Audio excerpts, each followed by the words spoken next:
Have you ever felt like you're not good enough, especially in your relationships? That you have to become someone else, someone better, to be worthy of love? If so, you've fallen for a lie. It's a romantic, alluring lie, but a destructive one. It's the lie of the perfect partner, the flawless soulmate, the ideal you must become to win them over. And this very lie, according to the great psychoanalyst Carl Jung, is one of the most weakening forces a man can face. It's a trap baited with the promise of ultimate happiness, but it often leads to profound pain and a loss of self. Today, we're diving deep into this concept. We're going to explore what Carl Jung called the anima projection, this unconscious idealization of the feminine that we project onto real people. It's a common human experience, a source of both incredible passion and immense suffering. We'll break down how this romantic lie takes root, why it feels so real, and how it can subtly chip away at your strength, your confidence, and your very identity. By the end of this video, you'll not only understand this psychological trap, but also learn how to break free from it, reclaim your power, and build relationships on a foundation of truth, not fantasy. So, let's get started. First, let's talk about the fairy tale beginning. This is where the lie is born. You meet someone, and instantly, she seemed perfect. She ticks all the right boxes. She's not just a person, she's the answer to a question you didn't even know you were asking. This intense feeling is the start of what we call idealization. You're not seeing the real, complex human being in front of you. Instead, you're seeing a projection of your own inner ideal. Imagine you've always dreamed of a partner who is spontaneous and free-spirited. You meet someone who enjoys a weekend trip, and suddenly, in your mind, a wild spirit who will rescue you from your mundane life. You ignore the small signs that your partner also enjoys quiet nights at home or have a very structured job. You're in love with an idea, a story you've created. This isn't just wishful thinking. It's a powerful psychological process. You pour all your hopes and dreams into this person, making them the carrier of your future happiness. The problem is, no real person can live up to a fantasy. This initial phase feels amazing, like a drug, but it's built on a fragile illusion, and when that illusion shatters, the fall is hard. The second stage is what I call the chameleon effect. Once you've placed this person on a pedestal, a subtle and dangerous shift happens within you. You start changing yourself to fit the fantasy. You believe that to be worthy of this perfect being, you must also become perfect. You start suppressing parts of yourself that you think she won't like. If you think your ideal partner loves intellectual debates, you might force yourself to read books you have no interest in, pretending to be a deep thinker. If you believe that fitness is more important to her than anything else, you might push yourself into an extreme gym routine that you secretly hate. You become a chameleon, changing your colors to please her. Stop expressing your opinions, hiding your true hobbies, and abandoning your friends if you think they don't match your image of her. You're essentially performing, playing the role of the perfect boyfriend you think she wants. This is incredibly draining. You're living in a state of constant anxiety, terrified that your true, imperfect self will be discovered. You lose touch with who you are, what you genuinely enjoy, and what you actually want out of life.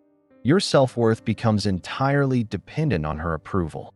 This isn't strength, it's self-abandonment disguised as devotion. This leads us to the third and most painful point, the inevitable crash. The illusion cannot last forever. Reality always finds a way to break through. One day, your perfect partner will do something human. She'll be moody, make a selfish decision, or reveal a flaw you hadn't noticed before. And because your entire world was built on the fantasy of her perfection, this single crack can bring the whole structure down. The person you put on a pedestal suddenly seems like a stranger. The disappointment is immense, and it often turns into resentment. You might think, I changed everything for you, and this is how you repay me?